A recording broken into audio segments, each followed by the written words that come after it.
السلام علیکم ورحمۃ اللہ وبرکاتہ۔ جیسے آپ نے ایک مثال سنی ہوگی، شیر کو ملتا ہے سوا شیر، یعنی شیر پر بھی کوئی بھاری پڑ جاتا ہے۔ ایک اپنے آپ کو مفتی صاحب کہلاتے ہیں، ہر ایک کے دھجیاں اڑانے میں لگے رہتے ہیں۔ وہ سوچتے ہیں جیسے وہ میں ہی ہوں، کوئی دوسرا نہیں ہے۔ مگر سونے پہ سہاگا یہ ہے کہ ایک پٹھان نے جواب دیا، کھل کر چیلنج کرا۔ یہ وقت بھی دیکھنے کو مل گیا۔ دیکھو کیسا وقت آ گیا ہے کہ ایک یہ مولوی صاحب ہیں، مفتی صاحب ہیں کہ سب کو دیکھیے دھجی بکھیرنے میں لگے رہتے ہیں، مگر انہوں نے بھی کھلا چیلنج دیا ہے۔ اور کس طریقے سے چیلنج دیا ہے دیکھیے، آپ اس ویڈیو کو دیکھ کر دنگ رہ جائیں گے۔ یہ کوئی اور نہیں ہے، یہ سنیت کے سب ٹھیکیدار ہیں، اور ان جیسوں نے ہی سنیت کا شیرازہ بکھیر کر رکھ دیا ہے۔ للہ ان کاموں کو چھوڑیے، قوم کی اصلاح کیجیے۔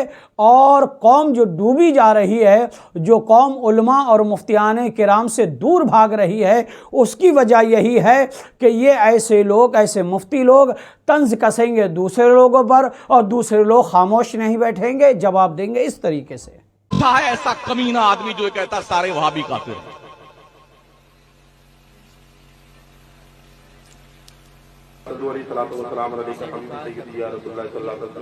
حضرات، ابھی بیکل صاحب کا ذکر ہوا تھا تو بتایا تھا، کسی نے پتہ نہیں کس نے کہا تھا کہ بیکل صاحب، اجمل صاحب، جاوید صدیقی صاحب، یہ ہاں کس نے بھی کہا تھا، بہت اچھی بات کہی تھی۔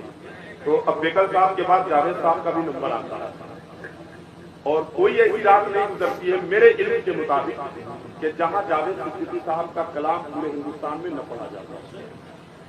بڑی میں نے حقیقت پر مبنی بات کہی ہے۔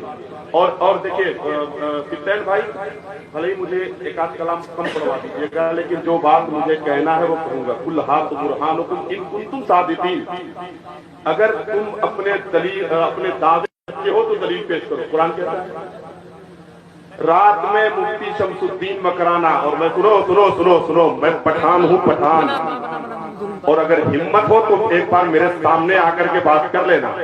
شیر کا بچہ ہوں، شیر کا، گیدڑ بھپکی ہم کو مت دینا۔ جاوید صدیقی صاحب کا نام لیا ہے اور یہ کہا ہے اس بیہودے نے، اس نے جملہ بیہودہ استعمال کیا ہے۔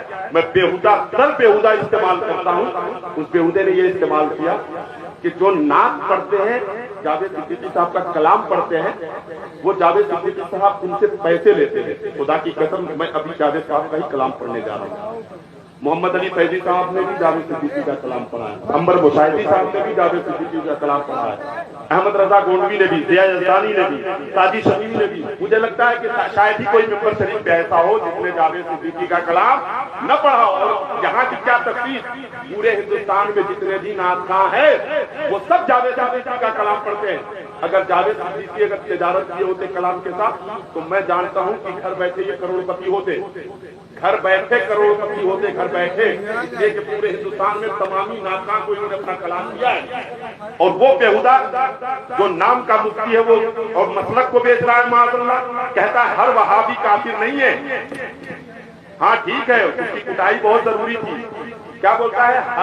ہر وہابی کافر نہیں ہے، جو وہابی ہے وہ کافر ہے نا۔ وہ ISI سے بک چکا ہے اور دیوبندیوں کے ہاتھ سے بک چکا ہے، ISI کا ایجنٹ ہے۔ ہاں بالکل، ماشاءاللہ۔ اب جو مجھے بات کہنا تھی میں نے کہہ دیا۔ یہ قرض تھا میرے اوپر، اس لیے کہ مجھے رات سے ہی چڑ ہے، وہ مجھ سے ملا نہیں۔ میں رات ہی سے میں اس آدمی کو ڈھونڈ رہا ہوں، ملاقات نہیں ہوئی۔ جن لوگوں نے مارا ہے وہ کم مارا ہے، اگر مجھ سے مل جاتا تو بہت زیادہ مارا جاتا۔ یہ ریکارڈ کر لینا بات کو۔ اور اگر اس کی ہمت ہے، اور اب اس کی ہمت ہے، اگر وہ اصلی ہے، میں اپنی اصلیت کا ثبوت دیتا ہوں تو کبھی میرے سامنے مل کر کے دکھا دے۔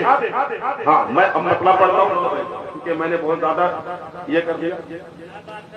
ہاں میں مطلع پڑھتا ہوں، ایک مرتبہ درود شریف پڑھے، اللہم صلی علی سیدنا و سیدنا مولانا محمد مادنی جودی والکرم بارک وسلم صلی اللہ علیہ وسلم یا رسول اللہ صلی اللہ علیہ وسلم۔ ذاتیات کے گفتگو کی وجہ سے میں اس کی جان اور اس کو نہیں مار سکتا ہوں۔ میں صرف وہ مسلک کے ساتھ اس نے سمجھوتا